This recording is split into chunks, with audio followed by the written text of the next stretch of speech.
Pero klarohon lang na ako nga kadto mismo kusa ako mitugan, wala ko nasakpan. Istorya ko dayon kung sa inhitabo. Sa sugod pa lang. Kay dili mo ko in denial. Gusto na ko nga pagkahitabo ato, ni istorya din ko siya. Dili na ako gusto padugayon pa kay. Damor ni mo na padugayon og taguon mas mulala. Guys, no, yes, cheating ang nahitabo. Maingon mo nga nakabuntis siya. Nakabuntis siya pero nanay bata karon. Ang bata is Ang video nga gi-upload gabi Actually tama to tanan.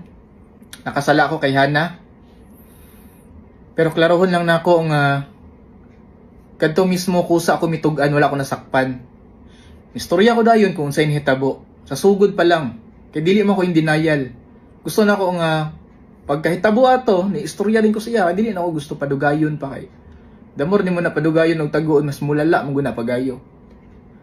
Pero it's just dili lang gyud siya motuo sa kuha nga tinuod akong giingon.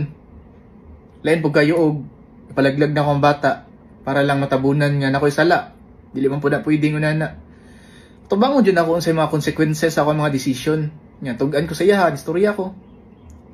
Gidna disregard na niya, wala siya nituo. Pero kabalo siya na prior ato nga panghitabo kung sa sitwasyon. Kabalo siya.